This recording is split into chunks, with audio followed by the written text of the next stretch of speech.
Ал саламатсыңдар ма балалар? Қазір бізде жаратылыстану сабағы, иә? Сабағымызды бастамас бұрын бір-бірімізге жылы алақан арқылы жылы лебіздерімізді таратайық. Кәне, топтар бір-біріміз қолдарын ұстаймыз. Қолымызды ұстап, барлығымыз бірге мен саған өз жылуымды сыйлаймын деп айтамыз. Топпен қолымызды ұстаймыз. Мен саған өз жылуымды сыйлаймын. Сендер де айтыңдар, иә? Мен саған өз жылуымды сыйлаймын. Жарайсың. Балалар, біз өткен сабақта заттардың қасиеттері, таза қоспа және табиғи қоспа туралы өткен болатынбыз, иә? Ал бізден екі топтан екі қызымыз шығып, үйде жасап көрген эксперименттермен бөліссе. Қалай шыққанын көрсетесің? Біз сүттен айыру арқылы, шайқау арқылы май аламыз. Сүттен ашыту, қайнату, сүзу, кептіру арқылы қайнатылған құртты аламыз. Және іріту, қайнату арқылы біз ірімшікті аламыз. Ал енді көркем, осы жерде сүт өз қасиетін сақтай алды ма? Ірімшік болған кезде, құрт болған кезде өзінің бойындағы қасиетін сақтай алды ма? Сақтай алған жоқ. Сақтай алмайды, иә? Өйткені ол бірнеше процесстерден өткеннен кейін өзінің алғашқы бойындағы қасиетін сақтай алмайды екен. Жарайсың. Біз құлпынайдан тосат жасауға болады. Бірінші біз құлпынайды алып, оған қант қосамыз. Сосын оған су қосып, оны қайнатамыз. Қайнат болған соң одан тосат дайын болады. Ал Мөлдір, сен де құлпынай өзінің алғашқы бойындағы қасиетін, өзінің дәрумендерін тосат қайнатқаннан соң сақтай ала ма? Өз қасиеттерін Алғашқы қалпын сақтай ала ма? Сақтай алмайды. Енді осы сүт және құлпынай керісінше жүретін болса, өзінің бұрынғы қалпына келе ма? келе алмайды. Келе алмайды екен. Я, ол өз қасиетін жоғалтады және бұрынғы қалпына келе алмайды екен. Өте жақсы, жарайсыңдар. Үй жұмыстарын орындағандарым үшін қалыптастырушы балалар өте жақсы. Жарайсыңдар, отыра алыңдар. Мына шарға екі түрлі түсті мен жібіп қойғанмын. Осы жіпті кез келген өздерің таңдайсыздар. Қане? Келіңдер.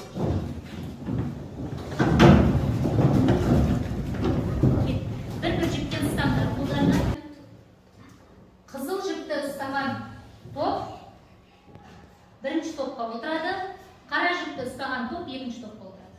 Қане? Кім өз тобына отырады? Жаңа сабағымыздың тақырыбы заттар қасиеттері қалай өзгереді. Ал енді бұл сабақтан біз өзіміз заттардың басқа затқа айналуы қалай жүретінін және жаңа зат қалай пайда болатынын түсінетін боламыз. Біздің бүгінгі жететін мақсатымыз осы болады. Ал енді мен сендерге қазір бірнеше сұрақтар қоямын. Ол сұрақты біз қолшатыр әдісі арқылы жүргізетін боламыз. Оның үшін мына тамшыларға әртүрлі сұрақтар жасырылған. Сол сұрақтарға жауап бересіңдер. Алдымен экранға қараймыз. Мынау біздің теміріміз, иә? Темір құбырымыз. Алғашқында темір таза әдемі құбыр көріп тұрсыңдар, иә? Ал мынау қандай құбыр? Таттанған құбыр, иә? Ал енді осы таттанған құбырға байланысты мына жерде бірнеше сұрақтар бар. Бірінші келеді. Әсет келе ғой. Қай тамшыны аласың, ала ғой. Сұрағымыз оқимыз. Темір құбырға не болды? Аха, мына көріп тұрған темір құбырына не болды? Оның сыртынан таттанып, және де оған тат басты. Тат басты, иә? Алғашқы темір құбырға тат басты. Жарайсың. Ал жақсы жауап берген үшін. Екінші оқушы кім келеді? Келе ғой.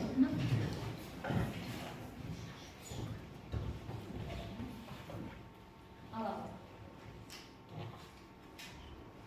Сұрағым. Таптанған темір қасиеті сақтай ма? Ол таптанған темір өз қасиетін жоғалтады, иә? Жарайсың. Ал. Келесінде біз осымен мына магнит арқылы эксперимент жасаймыз. Кім келеді? Мөлдір келеді. Біз мына тат басқан шеге және тат баспаған шеге арқылы магнитпен эксперимент жасап көрейік, иә? Келеді.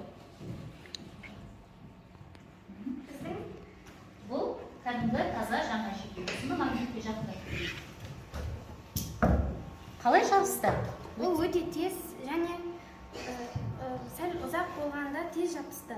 Алыс болса да жақсы жабысты. Ал біздің таттанған шегеміз Жақындатпасақ, ол жабыспайтын еді. жабыспайды екен. Неліктен бұл солай екеуінде айырмашылық болды? Өйткені бұл жаңа және жылуды тез өткізеді. Ал мына Магнитті шеге, жақсы тартады, иә? ал мына шеге ескірген соң магнитті өзіне тез тартпайды. Яғни өзінің тартқыш қасиетін естеді бұл шеге. Жоғалтып екен. Өте жақсы, жарайсың. Ал балалар, біз қазір бастапқы қалпына келе ме деген сұраққа эксперимент тәжірибе жасау арқылы жауап тауып көреміз. Біз мына майша менен шырпын жағу арқылы осы екі зат бастапқы қалпына келе ме, келмей ме тәжірибе жасап көреміз. Мына топтан кел. Әсет келе ғой. Ардақ сен келе ғой. Қазір мына майша менен шырпыны жағамыз. Жағаламыз ба?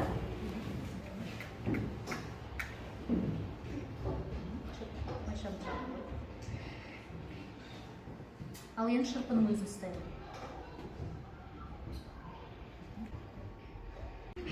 Бұл шырпы иіс шыққанда нені білдіреді енді? Не деп түсінуімізге болады? Келе алмайтындығын, қасиетінің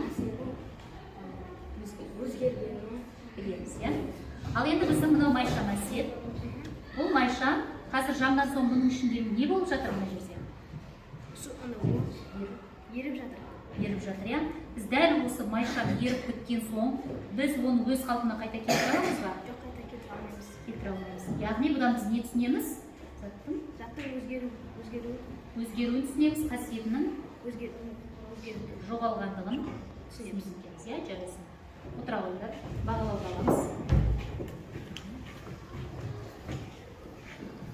Ал енді балалар, дәл осы майшам арқылы сендерге топтық жұмыс беремін. Бірінші топ, мына сұрақтарға бірге отырып жауап бересіңдер. Екінші топ, сендер мына сұрақтарға бірлесіп отырып іштерінен бір оқушы жауап берсін. Сұрақ оқимыз шыдам. Дайын болған кезде бұл шақылақталарын білдіреміз.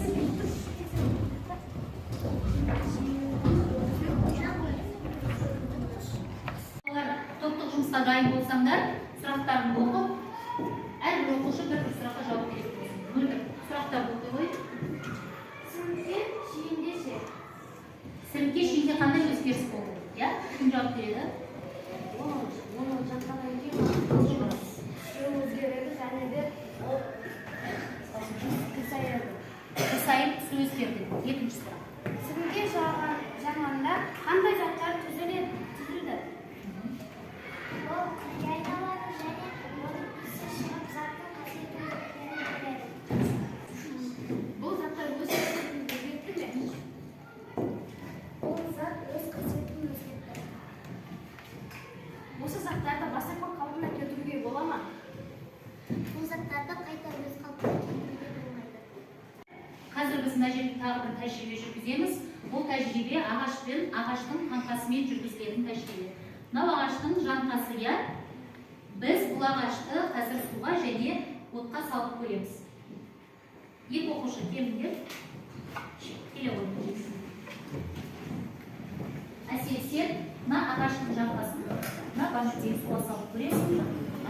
Ондағы сен қазір отқа салып көресің. Сонда ағаштың жанқасының қасиеті, оның көлемі қалай өзгергенін байқайтын боламыз. Түсінікті ғой, иә? Ал, Әсел біреуін суға салып көр. Әсел өзіңкіне жауап береді сосын.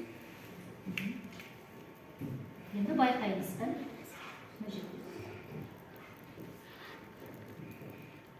Дана, не шығып жатыр қазір өзіңде? Ол жанып жатыр. Оның заттың Иісі шығып жатыр, иә? Және мынау не болып жатыр? Ол жанып жатыр. Жанды, Көлемі кішірейді. кішірейді, және Күлге айналды. күлге айналды, иә? Енді біз осы ағашты, мына күлді біз енді қайтадан қолдана аламыз ба? Жоқ. Мына иіс арқылы біз оның не білеміз иіс арқылы? Оның қасиеті өзгерген. Өзгергенін білеміз, иә? Ал енді мынау ағаш, көрейік шал. алғашқы жанға күйгенде бұл ағаш өзгерді ме? Бұл ағаш жанға күйінде қалды, я? Ағаш жанға күйінде өзгерген жоқ. Демек, жаңқаның өзі әртүрлі жағдайда өзгеріске ұшырайды екен. Суға салғанда ол ешқандай қасиетін өзгерткен жоқ, ал отқа салған кезде ол өзінің қасиетін жоғалтты, өзінің көлемін жоғалтты, я? Өте жақсы, жарайсыңдар. Ала қойыңдар. Біз қазір қағазды ағаштан қалай алуға болатыны туралы видеоны көрсетемін. Мұқият экранға қараймыз. Қандай қайшылар арқылы қиылып бізге жол тартады. Мысалы, картон, түрлі түсті қағаз, шәй қағаз, пергамент қағазы және қағаздың қалай жасалатыны туралы білдік пе? Қағаз неден жасалады екен? Ағаштан жасалады екен. Олай болса, қазір мына жерде бірнеше карточка қағаздары бар. Таратпа қағаздар. Сендерде осы таратпа қағазды мен қағаз қалай жасайтынын білемін деген сұрақ бар. Осы сұраққа өз беттеріңше жауап бересіңдер. Қағазды қалай жасайтындығын қазір видеороликте көріп өттіңдер, неден жасалатынын соған қазір өздерің жауап бересіңдер. Және екінші жұп алып сендердің жауаптарына астына бағасын қоятын болады.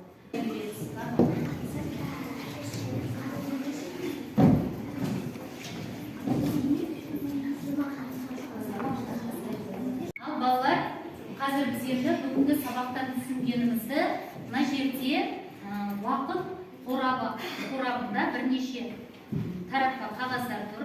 Бұл таратпа қағаздар сендер бір-біреу таңдап аласыңдар да, ішіндегі сөздерді келесі беттегі сөздермен сәйкестендіресіңдер. Мысалы, күміс қасы қандай өзгеріске түседі? Қағаз қандай өзгеріске түседі? Жұмыртқа қандай өзгеріске түседі?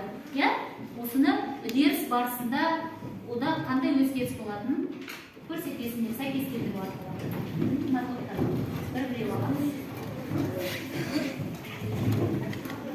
Мына жақта оқушылар. Біреу бәрі бірдей. Ала береді.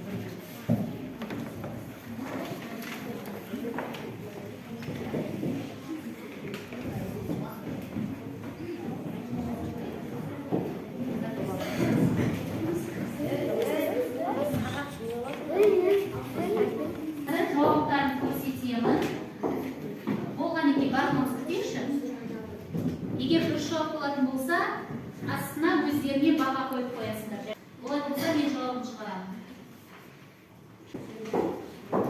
Күміс қасық, балқиды, балқыған металдан басқа бұйым жасауға болады. Қағаз жанады, кімге айналады?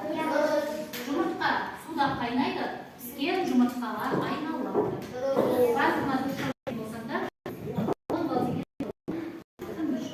Білім қоржынымен кері байлар жасаймыз. Мынау қызыл түсті білім қоржынына жабыстыратын болсаңдар, өте жақсы түсіндім. Мен үшін сабақ өте қызықты болды. Ал көк қоржын, мен сабақты жақсы түсіндім. Орташа деңгейде түсіндірдім.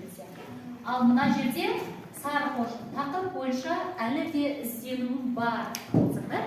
Сары қоржынға жабыстырасың. Түсініп балалар? Олай болса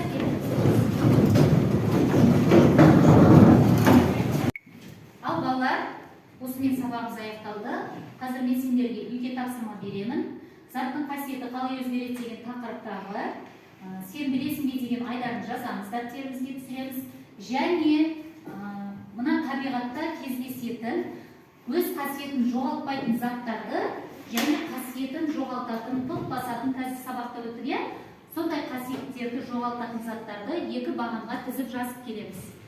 Ол мысалдан келтіріп жазамыз. Түсінікті ғой, иә? Осы сабағымыз аяқталды. Сабаққа қатысқандарына рахмет.